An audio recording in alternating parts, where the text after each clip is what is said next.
In this video, I'm going to be showing you how to plan your monthly email marketing calendar so that you can be overwhelmed, keep your audience engaged, and boost your digital product sales all month long. Email marketing is really important for all online businesses because it allows us to connect with our audience, promote our products and services, and ultimately increase our revenue, which means it's an absolute must have to have a well organized plan in place to prevent us from becoming overwhelmed or behind on sending out strategic emails. And that's where a monthly email marketing calendar comes in handy. And today I'm excited to share with you my tried and tested method for creating one. But before we dive into all that good stuff, if you're new here, my name is Jen and I'm an online business strategist and the founder of the Women's Entrepreneurial Network. And I make educational videos to help you launch, build, and grow your online business. But enough about me, let's get back to business. So, with a carefully planned monthly email calendar, you'll have the power to strategically reach your audience and boost your sales, all while staying organized and in control of your email marketing efforts. But I can appreciate that it's not always easy to know where to start, which is why I've broken down the process into 8 simple steps. So the first thing you're going to want to do is define your goals for the month by setting clear objectives. So for example, are your goals for the next month to promote a new digital product, to grow your email list, or maybe your goal is to get more discovery call bookings?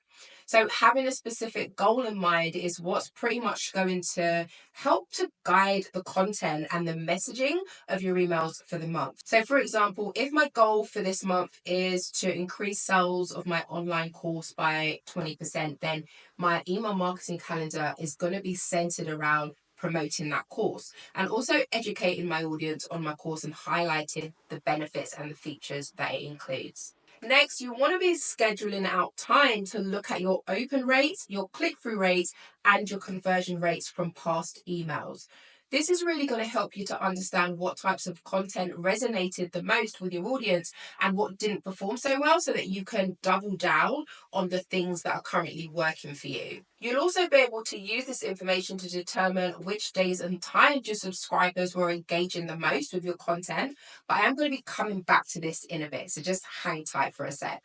So once you have a clear understanding of your goals and a good grasp on what's worked well for you in the past, it's then time to actually start outlining your content themes for the month. Now, these themes should align with your goals and be relevant to your audience. So for example, if your goal is to launch a new product, your themes could include showcasing the benefits of that product, offering tips and strategies around the topic of that product, and sharing customer testimonials or offering a limited time discount. Another example could be if your goal is to grow your email subscribers, then your themes could include offering a lead magnet or hosting a webinar. Or if you're hosting a holiday sale, then your themes could revolve around highlighting that holiday, promoting the sale, and creating a sense of urgency around that.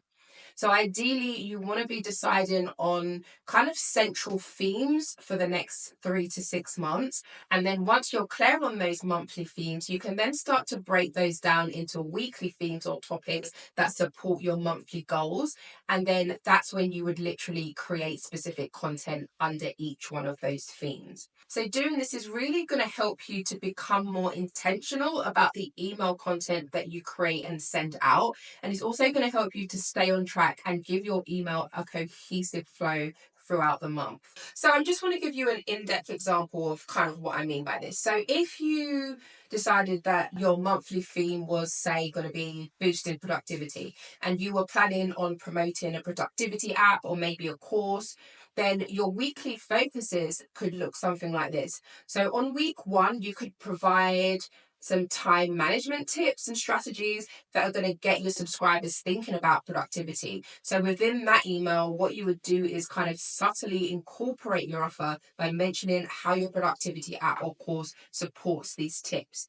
So during week 2 in your second email, you could focus on challenges people are generally experiencing around organization, and you could offer hacks for a more productive workday. And what you would pretty much do is weave in how your product can help your subscribers achieve this. For example, you could say something like, organizing your workday can be challenging, but our course offers detailed modules on setting up an organized workspace, making it easier to stay productive. And then in week 3, so in your third email, what you can do is share content on delegating tasks effectively to free up time and offer tips, again, mentioning how your product helps them achieve results with this. And then on week 4, so this is the 4th email, this is the final email. Your email pretty much needs to be directly promoting your offer. So you would essentially link back to the previous emails or just speak about some of the things you covered during the previous emails, just so the subscriber has an overall look at how your product solves some of the challenges that you've been addressing over the past weeks. So this is where you can really focus on the benefits of using your productivity app or course and present your offer to your audience properly. And you would pretty much just share, things like testimonials, case studies, and any details of bonuses or limited time offers that are attached to this particular offer. So hopefully that explains what I mean when I talk about setting up monthly content themes. It's all about creating a cohesive and strategic plan for your emails, keeping in mind your ultimate goal for the month. Okay, so in the example that I just shared, I used a weekly email frequency, but you can decide, you're going to have to decide what works best for you and your audience. And you could choose to send out emails every week or twice a week or even just once a month. So literally you will do what works best for you. But what's important is that you do set a consistent schedule that works for your business and that you stick to it.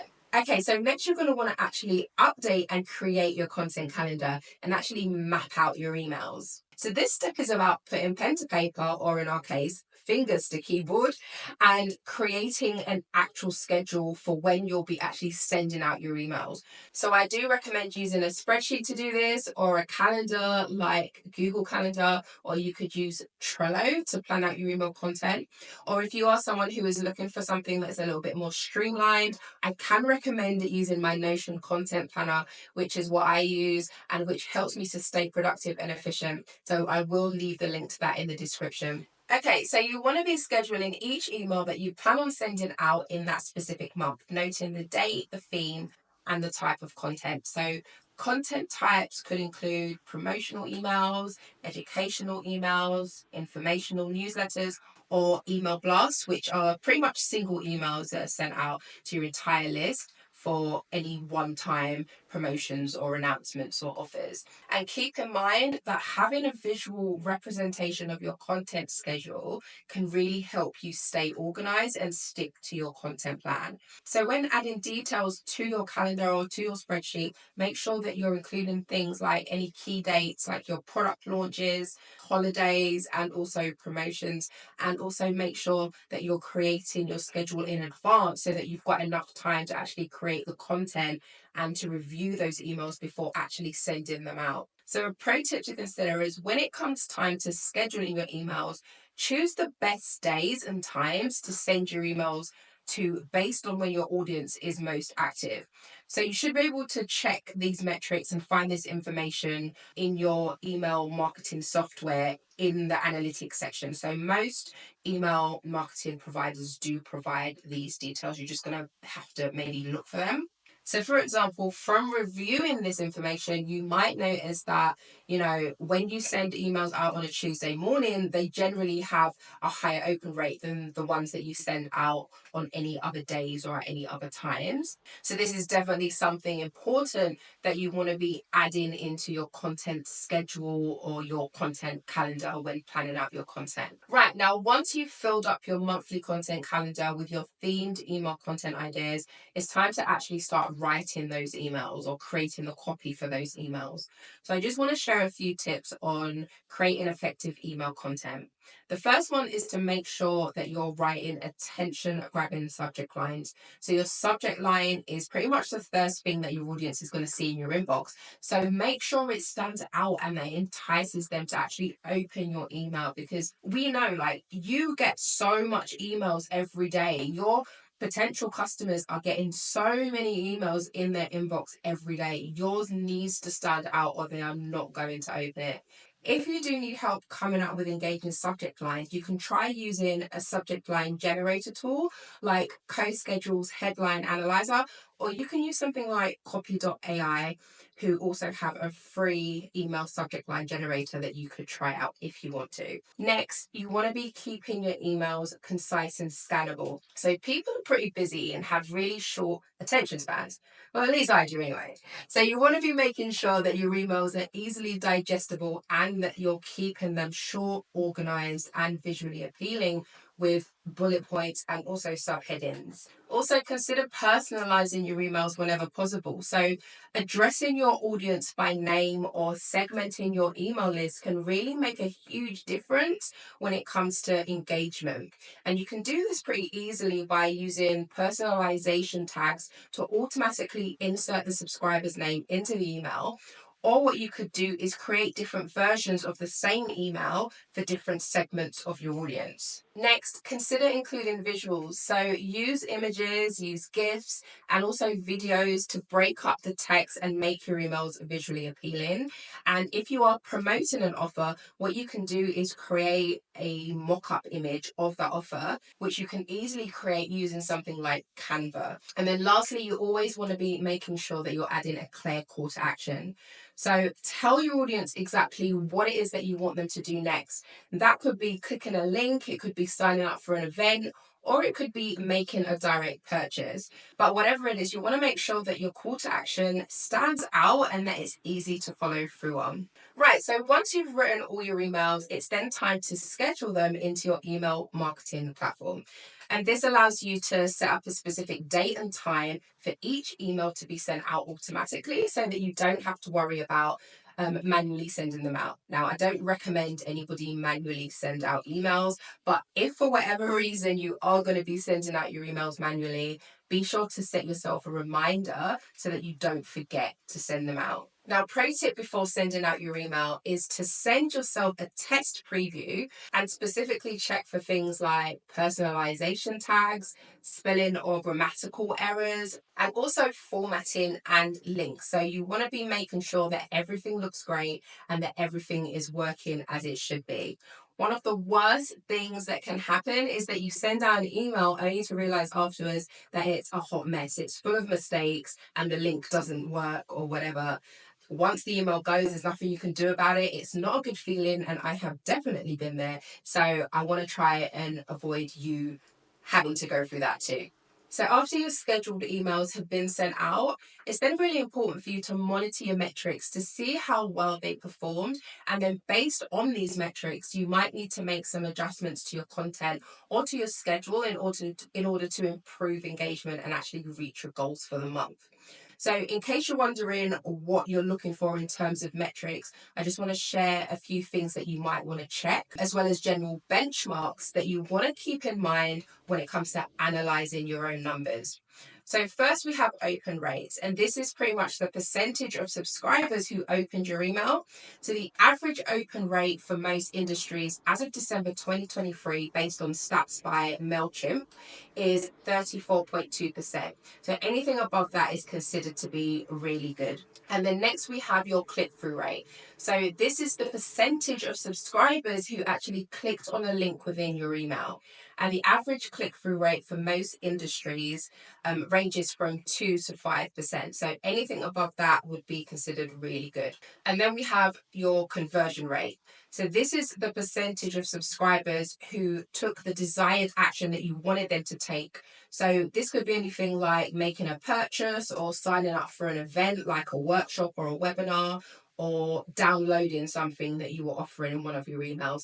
And this rate is going to vary a lot depending on your specific goals and industry. So it's really important to set yourself realistic expectations and then continuously track the data to make sure that it's consistently improving. So you always want to be using data from your email metrics to kind of guide the decisions that you make going forward during your future email campaigns, because this is ultimately how you're going to be able to get better at creating email content and campaigns that are able to sell your products and grow your business.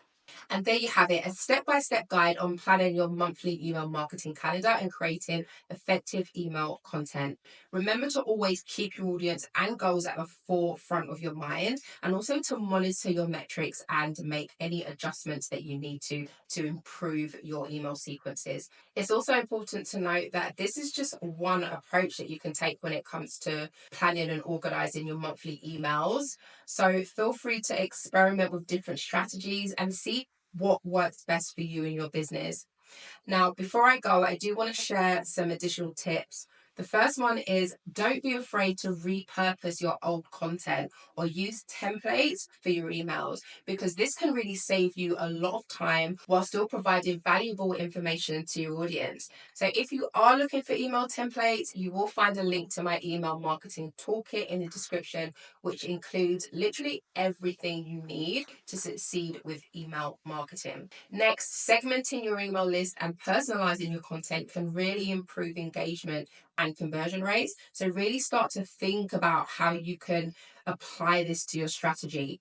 And then finally, remember that as you continue to work on your email list, consistency is what is always going to be key. So, set your plan or set your goals and stick to those. So, if you found this video helpful, please give it a thumbs up and subscribe to my channel. And if you do, remember to hit the notification bell so that you are informed of the other videos that I'm going to be posting within this sequence. In the next video, I'll be sharing 4 email automations and workflows that you should have set up when selling digital products. So definitely be sure to watch that video. As always, thank you for watching this video, and I'll see you in the next one.